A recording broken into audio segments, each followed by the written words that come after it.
Good evening, lecturer, and good evening, everyone.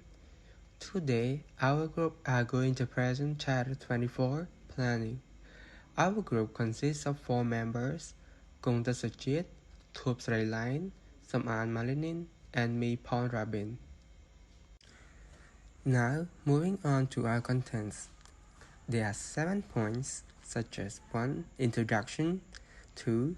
Direction and meaning, 3. Responding to need, 4. The life course, 5. Contracts and agreements, 6. Planning as an ongoing activity, last but not least, conclusion. Let's move to introduction. This chapter addresses the important question of planning in people work and relates it to 4 particular sets of issues. First, direction and meaning in people's life. Second, meeting needs and the effects of unmet needs. Third, human development and the life course. Last but not least, contracts and agreements. A unifying theme across these 4 areas is the importance of forward planning, the need to look beyond the immediate circumstances and adopt a proactive approach. Moving on to direction and meaning. Many of the problems that people workers are called upon to deal with can be associated with a lack of meaning, direction, and purpose in people's life. The theme of meaning and direction can be seen to be a much more common one than is usually recognized, and or a need for consoling. The main implication of this for people's workers is a recognition of the need to help certain people in certain circumstances to find or strengthen a thread of meaning in their lives. These can be seen to apply in particular to certain group of people such as children in substitute care, where plan need to be a place to ensure as far as possible that security and continuity are maintained. People whose life has been seriously disrupted by alcohol dependency or other forms of drug abuse.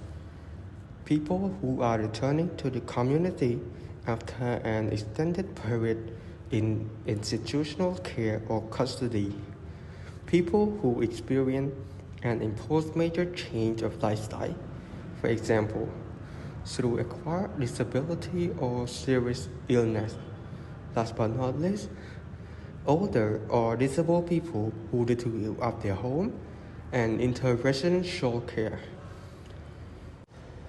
Loss, change, and crisis are amongst the key factors that relate to the question of direction and meaning.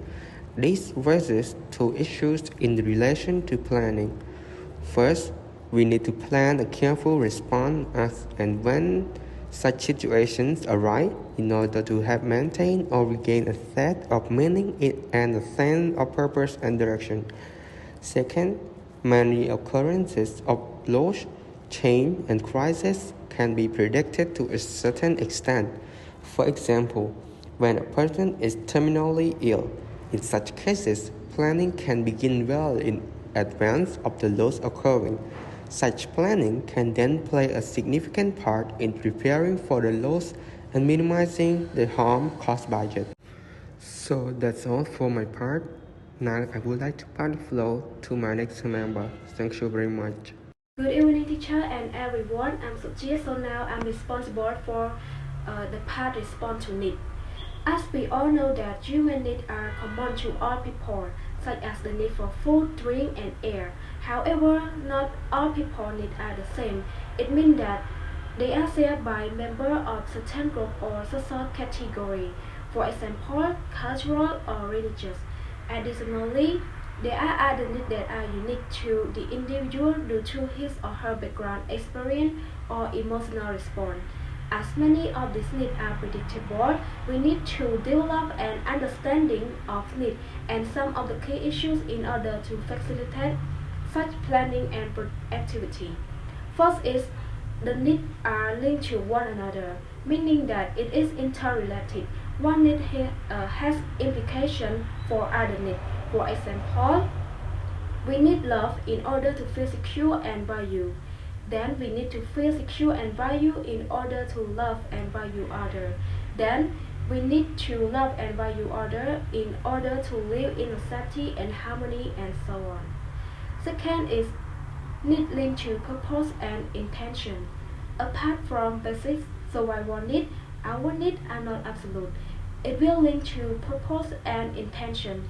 It is what we are trying to achieve, and according to the psychologist, one said that purpose is a binding intention to achieve a long-term goal that is both personally meaningful and make a positive mark on your goal. Third is need will change over time. If we apply this situation in Maslow's need, that he divided human need into a pyramid that includes physiological, safety, love and belonging, esteem and self-actualization needs. We can see that there are some needs that are basic to all human beings. As we satisfy this basic need, we will begin to satisfy higher order needs, so we cannot assume that it will stay the same. However, it is important to recognize that many problematic situations arise in response to unmet needs. If we can recognize situations of problems that may arise as a result of unmet needs, we can find a way to respond to the situation appropriately. For example, a child needs for clear boundary outlining what is acceptable and what is not can. If their needs are not met, it will produce behavior difficulty, and if the parent can address those unmet needs, they will find a solution to solve this problem. The final point of recognition of unmet need is that if we have an unmet need for our own, it is difficult to be sensitive and responsive for other people's unmet needs, meaning that if we can't meet our needs, we may have a hard time responding to other people's needs. For example, a key unmet childhood need is the need for unconditional love and acceptance that was not given when they were children, and one from childhood may leave them hurting or sensitive as adult. For a person who grew up feeling unloved or invisible as a child, sometimes this get carried over into a relationship in adulthood. Like they still able to give some love to other people, but also push their emotional button, causing disagreement or argument. I think that's all for my part, and for the next part, I will give the floor to the next presenter. Good evening, lecturer and everyone. So I will be responsible for the life cause, contrast, and agreement. So, as a concept, a life cause is defined as a sequence of socially defined events and roles that the individual enacts over time. Planning is the process of developing a vision of the future so that we are in a better position to shape that future to make it as positive as we possibly can. Our knowledge of human development and the life cause therefore has a crucial role to play in helping us plan for the future. Understanding the life cause will not, of course, guarantee what will happen, but it does give us some degree of insight into likely development, pattern, and tendency. So this is the life stage that has been mapped out, which specifically related to children, but can also extend it to apply to any stage of the life course. First, we have infancy, characterized by a high level of dependence on parents or the carer, a time of considerable vulnerability. Childhood, a time of exploration, learning, and play associated with preparing for future adult roles. Adolescence, a period of transition from children to young adulthood, often characterized as rebellious and dramatic, although these characteristics are often exaggerated. Young adulthood, a time of finding one fit in the adult world, beginning to develop work and family lifestyle pattern. Early middle age, characterized by relatively stable patterns and expectation, often associated with career development and children growing up. Later middle age, broadly seen as the time between the adjustment to children having left home and retirement. Post-retirement, characterized by the transition from employment to leisure, and old age, often misrepresented an utterly negative term, but having many positive aspects. You should remember that these are broad and loose-headed and should not be seen as rigid characteristics or fixed pattern, because some of the potential danger associated with it, such as different problems, can be associated with specific life stage. For example, adjusting to children leaving home in early middle age, these do not necessarily apply. For example, that adolescents are necessarily rebellious or other people are necessarily fragile. This can be both misleading and oppressive. Last but not least, the life course is a social phenomenon and should therefore not be seen in narrow biological terms. For example, there are likely to be significant culture and gender differences that have a part to play. So, on to contrast and agreement. Contrast or working agreement have excellent potential for bringing about change in problematic situations. However, as we have seen, they need to be handled carefully and sensitively. They are not shortcut to be used unthinkingly or uncritically. They have negotiated. For a contrast to work, it is content must be agreed by the people concerned. There is little point trying to impose tasks and duty on reluctant people, as this is highly unlikely to produce a successful outcome. Clear and explicit. The process of change and problem solving can be seriously hampered by a lack of clarity and explicitness. Much of the power of agreement to achieve success derives from the discipline of having clear and explicit steps to follow. Onto realistic, as with the setting of objective as part of the assessment process, the steps identified in an agreement have to be realistic and achievable. If not, it can have disastrous effects on confidence and commitment. Therefore, it can seriously undermining the chance of success. Two-way.